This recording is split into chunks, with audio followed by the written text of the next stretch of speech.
இன்றைக்கி நாம் rich dad poor dad புக்கில் இருந்து நெக்ஸ்ட் லெசன் தான் பார்க்க போகிறோம். இந்த லெசனில் வந்து டாக்ஸஸ் அண்ட் கார்ப்பரேஷன்ஸ் பற்றி சொல்லியிருக்காங்க. இது வந்து முழுக்க யூஎஸ் பேஸ்டு டேக்ஸ் பற்றின இதாக இருந்தாலும் நம்மளுக்கு வந்து கொஞ்சோண்டு நாலேஜ் கொடுக்குது. கொஞ்சோண்டு என் மூளையை திறந்து வைத்த மாதிரி இருக்குது.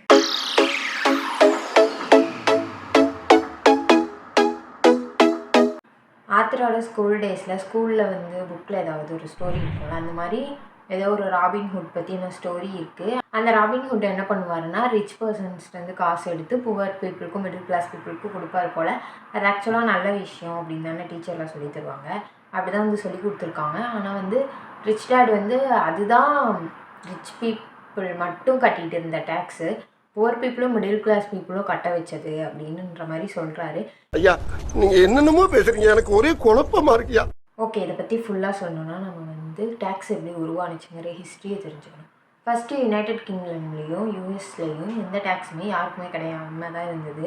ஃபர்ஸ்ட் வந்து யுனைடெட் கிங்டமில் தான் வந்து டேக்ஸ் வாங்க ஆரம்பிச்சிருக்காங்க. அந்த டேக்ஸ் எதுக்காக வாங்கப்பட்டதுன்னா, ஒரு நாடு மற்ற நாடோட போர் போடுறதுக்கு இல்லை அதுக்கான பொருளாதார செலவாகல, அந்த போர் மக்களுக்கான செலவுகள்லாம் இருக்கும்ல, அந்த செலவுக்காக அந்த நாட்டோட செல்வந்தர்கள்கிட்ட இருந்து அவங்க டேக்ஸ் வாங்க ஆரம்பித்தாங்க. இதை பார்த்துட்டு யுனைடெட் ஸ்டேட்ஸ் ஆஃப் அமெரிக்கா இருக்காங்களா, அவங்க வந்து ஆல்ரெடியே வாரில் வந்து பெரிய பலமானவங்கள, அவங்களும் சிவில் வார்க்காக அவங்களோட செல்வந்தர்கள்கிட்டேருந்து டேக்ஸ் வாங்க ஆரம்பித்தாங்க.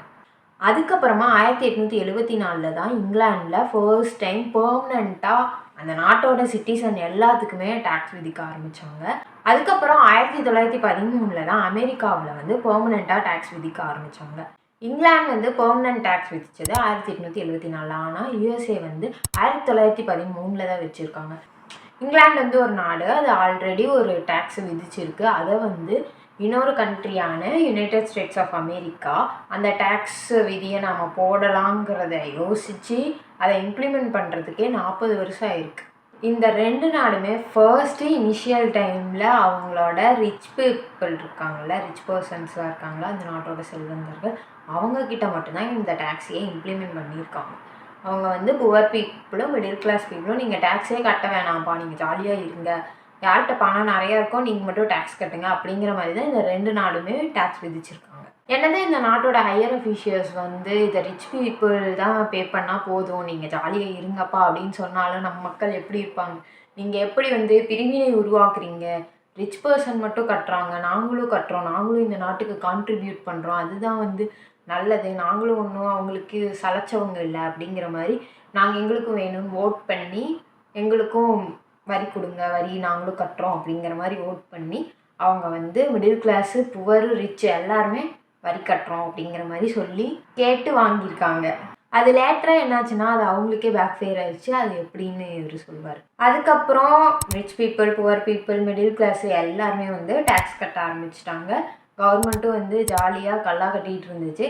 கவர்மெண்ட்டுக்கு அவ்வளோ காசு வந்தோடனே யாராச்சும் வேண்டாம் அப்படின்னு ஸ்டாப் பண்ண நினைப்பாங்களா, அவங்களும் வந்து அதுக்கு பழகி அவங்க வந்து இதுக்கு நான் இவ்வளோ வரி, இதுக்கு நான் இவ்வளோ வரி அப்படிங்கிற மாதிரி வரிக்கு மேலே வரி போட ஆரம்பிச்சிட்டாங்க. இந்த பணக்காரங்கள்லாம் இந்த டேக்ஸ்லேருந்து எப்படியாவது தப்பிக்கணும், ஏதாவது லூப் ஹோல் கண்டுபிடிக்கணும், ஏதாவது வாய்ப்பு கிடைக்குமான்னு பார்க்கணும் அப்படிங்கிற மாதிரி கண்டுபிடிச்சி அதுக்குள்ளே போயிட்டுருக்காங்க. ஆனால் இந்த புவர் பீப்புளுக்கும் மிடில் கிளாஸுக்கும் வேறு வழியே இல்லை, அவங்க சம்பாதிக்கிற காசுக்கு பே பண்ணி தான் ஆகணும்.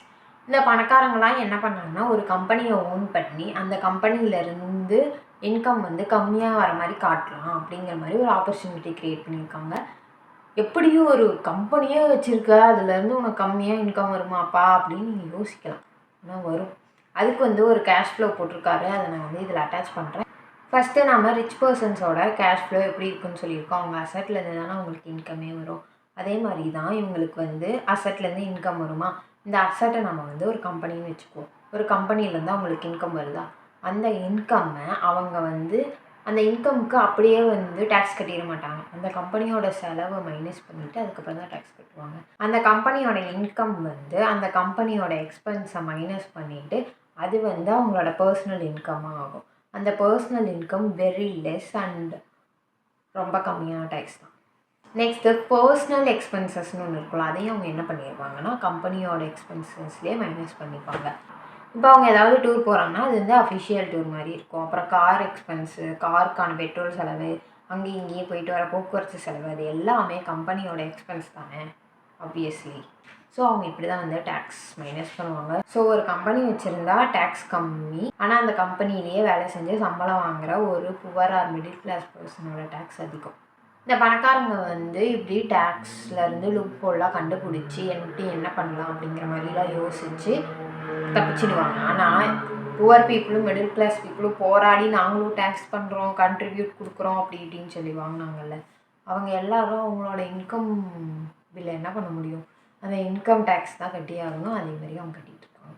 ஆனால் இது நாளாக என்ன ஆயிடுச்சுன்னா, இன்கம் வாங்குறவங்களாம் என்ன எங்களுக்கு இவ்வளோ டேக்ஸ் போடுறீங்க அப்படிங்கிற மாதிரி சண்டை போயிட்டு தான் இருக்குது. அது எப்போயுமே போயிட்டே தான் இருக்க போகுது. அமெரிக்காவில் 4 மாதத்துலேருந்து 5 மாதம் வரைக்கும் சம்பாதிக்கிற சம்பளத்தை டேக்ஸுக்கே பே பண்ணுறாங்க. மீதி சம்பளத்தை தான் அவங்க வந்து செலவே பண்ணுறாங்க அப்படின்னு சொல்கிறாரு.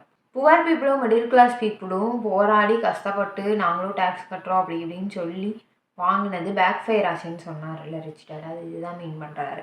நிறைய பேர் வந்து பணக்காரங்களாகணும்னு நினைக்கிறாங்க. ஆனால் பணக்காரங்க ஒரு விஷயம் வந்துச்சுன்னா அதை ஃபஸ்ட்டு அப்படியெல்லாம் விட்டுற மாட்டாங்க. அதுக்குள்ளே போய் அதில் ஏதாவது லூப் ஹோல் இருக்கா அப்படின்லாம் கண்டுபிடிச்சி, அவங்களுக்கு நிறைய லாயர்ஸு, நிறைய அட்டர்னீஸு எல்லாம் இருப்பாங்கள்ல, அவங்க எல்லாத்தையும் வச்சு எப்படி இதை நம்ம வந்து சமாளிக்கலாம் அப்படிங்கிற மாதிரி யோசித்து நிறைய ப்ராசஸ் பண்ணி அதுக்கப்புறம் தான் அதுக்கு வந்து ஒரு டிசிஷனே எடுப்பாங்க. ஆனால் நம்மளுக்கு வந்து புவர் பீப்புளும் மிடில் கிளாஸ் பீப்புளுக்கும் டேக்ஸ் கட்டுறதுக்கு வந்து வேறு வழியே இல்லை. நம்ம இன்கம் வாங்குகிறோம், நம்ம வந்து இன்கம் டேக்ஸ் கட்டி தான் ஆகணும். அமெரிக்காவில் நிறைய பேருக்கு நிறைய வழி இருக்குது டேக்ஸோட லூப் ஹோல்ஸ் கண்டுபிடிக்கிறதுக்கு. ஆனால் வந்து எல்லாரும் அப்படி திங்க் பண்ணுறது இல்லை. எல்லாரும் சும்மா பணம் ஆகிட முடியுமா? அமெரிக்காலேயே இன்னொரு ஆக்ட் இருக்காமா, ரியல் எஸ்டேட்டில் வந்து அந்த ப்ராப்பர்ட்டியை வாங்குறோம்ல, அது விற்கும்போது தான் டேக்ஸ் ஆகும். அதை அப்படியே ஹோல்ட் பண்ணிகிட்டு இருந்தால் டேக்ஸே கிடையாதாமா. ஸோ நம்ம வந்து ஒரு பில்டிங் வாங்கிட்டு அந்த பில்டிங்கில் வந்து ரெண்ட் விட்டாலோ எது விட்டாலுமே நம்மளுக்கு டேக்ஸ் கிடையாதாமா. அந்த லேண்டை மறுபடியும் நம்ம லிக்விஃபைடு ஆக்கணும், அதாவது பணமாக மாற்றினா மட்டும்தான் நம்மளுக்கு டேக்ஸ் ஆகும். இதுவும் வந்து ஒரு நார்மலான மிடில் கிளாஸ் பீப்புள் அஃபோர்ட் பண்ணுற மாதிரியான ஒரு ஐடியா தான். ஆனால் வந்து அதை அவங்க பண்ண மாட்டாங்க. ஏன்னா அவங்களுக்கு வந்து ரிஸ்க் எடுக்கவே பயம். இந்த புவர் பீப்புளும் மிடில் கிளாஸ் பீப்புளும் போயிட்டு இந்த மாதிரி ஆப்பர்ச்சுனிட்டிலாம் தேட மாட்டாங்க. ஏன்னா அவங்களுக்கு அவ்வளோ ரிசோர்ஸ் இல்லை, நிறைய லாயர்ஸு நிறைய அதெல்லாம் தெரியாது. அவங்களுக்கு கவர்மெண்ட்டே வந்து உங்களுக்கு டேக்ஸில் டிஸ்கவுண்ட் தரேன் அப்படின்னு சொன்னால் தான் வந்து ஹாப்பியாவாங்க. நீ பணத்துக்காக வேலை செஞ்சால் உங்கள்கிட்ட இருக்க பவர், உன் கான்ஃபிடென்ட் எல்லாமே அந்த பணத்து மேலே தான் இருக்கும். ஆனால் வந்து உன் பணத்தை உனக்காக வேலை வச்சின்னா நீயே வந்து பவர் வச்சுப்ப, நீயே கான்ஃபிடெண்ட்டாக இருப்ப அப்படி சொல்கிறாரு. நம்மக்கிட்ட எப்போ ஓன் மணி இருக்கோ அப்போ தான் நம்ம வந்து எப்படி டேக்ஸ்லேருந்து இது பண்ணலாம், ஏதாவது ஸ்மார்ட்டாக யோசிப்போம், எப்படி இன்வெஸ்ட் பண்ணலாம் அப்படின்னு யோசிப்போம், எப்படி இதை மல்டிப்ளை பண்ணலாம் அப்படின்னு யோசிப்போம். ஆத்தரோட ஓன் டேட் இருக்கார் இல்லை, கவர்மெண்ட் எம்ப்ளாயி டேட். அவர் வந்து அடிக்கடி சொல்லிகிட்டே இருப்பாராம்மா, நீ நல்லா படித்து ஒரு வேலைக்கு போடா, நல்லா படித்து ஒரு வேலைக்கு போ, செட்டில் ஆகிடு, மணி ஏர்ன் பண்ணு, அதுதான் வந்து நல்லது அப்படிங்கிற மாதிரி சேஃபாக தானே சொல்லி கொடுப்பாரு. ஆனால் ரிச் டேடே எப்போவுமே ஒரு கம்பெனி ஓப்பன் பண்ணு, ஓனாக நீயே வந்து மணி மேக் பண்ணு, ஏதாவது இன்வெஸ்ட் பண்ணு, இப்படி தான் சொல்லி கொடுத்துட்ருப்பாராம். ஆனால் வந்து ஆத்தருக்கு ஒரு புவர் டேட் சொன்னதை தான் ஃபாலோ பண்ண முடிஞ்சிச்சாமா. ஏன்னா வந்து ஒரு கம்பெனியை ஓப்பன் பண்ணுறது சாதாரண விஷயம் இல்லை, அது வந்து இம்பாசிபிளான ஒரு விஷயம்னு ஆத்தருக்கே தெரியுது. அதனால் புவர் டேட் சொன்ன மாதிரியே அவர் வந்து ஒரு வேலைக்கு போகிறாரா. ஆனால் ரிச் டேட் சொல்கிறத ஒரு அடிக்கடி தோணிகிட்டே இருக்குது, என்னென்னா இன்வெஸ்ட் பண்ணு அப்படிங்கிற மாதிரி. அதனால் அவர் வந்து போன சாப்டரில் பார்த்தோம் இல்லையா, ஒரு வேலைக்கு போனாருன்ட்டு. அந்த வேலைக்கு போயிட்டே அவர் சம்பாதிக்கிற பணத்தை வந்து ஸ்டாக்ஸில் இன்வெஸ்ட் பண்ணிட்டு இருக்காரு, ரியல் எஸ்டேட்லேயும் இன்வெஸ்ட் பண்ணிட்டு இருக்காரு. ஆத்தருக்கு வந்து ஒரு 24-25 வயசு இருக்கும்போது அவர் அதே வேலைக்கு தான் போயிட்டுருக்காரு. அண்ட் அந்த சம்பளத்தை வச்சு அசெட் ஏதாவது வாங்குவார், லைக் ஸ்டாக்கு, ரியல் எஸ்டேட் ஏதாவது பண்ணுவார். ஆனால் வந்து அவருக்கு டே ஃபுல்லாக வேலை செஞ்சு மந்த் எண்ட் ஆனால் பேஸ்லிப் பார்க்கும்போது ஒரு டிஸப்பாயின்மெண்ட் தான் இருக்குது. ஏன்னா அவரோட டிடக்ஷன்ஸ் வந்து ரொம்ப அதிகமானதாக இருக்குது. ஆனால் அந்த ஒர்க்கில் வந்து ஒரு நல்லா பெர்ஃபார்ம் பண்ணுறாரு, எல்லோரும் என்கரேஜ்லாம் பண்ணுறாங்க, அந்த கம்பெனியே வந்து ப்ரொமோஷன் கொடுக்கு. அதெல்லாம் வந்து நம்ம வந்து கம்ஃபர்ட் ஜோனில் வச்சுக்கிற மாதிரியான செயல்னு ஆல்ரெடி ரிச் டேட் சொல்லியிருக்கிறதுலாம் அவருக்கு ஞாபகம் வருது. நிறைய எம்ப்ளாயர்ஸ்லாம் இருக்காங்களா, அவங்க வந்து அவங்களோட ஒர்க்கர்ஸ்க்கு வந்து மைண்ட் யுவர் ஓன் பிஸ்னஸ்ன்னு அட்வைஸ் பண்ணவே மாட்டாங்க. அட்வைஸ் பண்ணால் அவங்களோட பிஸ்னஸை பாதிக்கும்னு நினைப்பாங்க. ஆனால் வந்து அதை தான் வந்து இந்த ஆத்தருக்கு ஹெல்ப் பண்ணியிருக்கேன். ஏன்னா அவர் வேலை செஞ்சால் தான் அவரால் ஸ்டாக் வாங்க முடியும், ரியல் எஸ்டேட் வாங்க முடியும். அதுதான் அவருக்கு வந்து என்கரேஜ்மெண்ட்டாக இருந்திருக்கு. 1974 கட்டங்களில் ஆத்தர் வந்து அந்த வேலை செய்கிற கம்பெனியில் நல்லா பெர்ஃபார்ம் பண்ணியிருக்காரு. நிறைய ப்ரொமோஷன்ஸு, நிறைய அப்ரிஷியேஷன்ஸ் கிடைக்கிது. அது இல்லாமல் அவர் தான் வந்து டாப் 5 எம்ப்ளாயீஸ்குள்ளெல்லாம் போயிருக்காரு. அதே டைமில் தான் ஆத்தரோட அசட்ஸு, ரியல் எஸ்டேட் எல்லாமே வந்து ஓரளவுக்கு ஃபிக்ஸ்டு ரேட்டில் ரிட்டர்ன்ஸ் தர மாதிரி இருக்குது. கொஞ்சம் வருஷத்துக்குள்ளேயே அவரோட அசட்டு, ரியல் எஸ்டேட் எல்லாமே வந்து செம ப்ராஃபிட் கொடுக்க ஆரம்பிக்குது.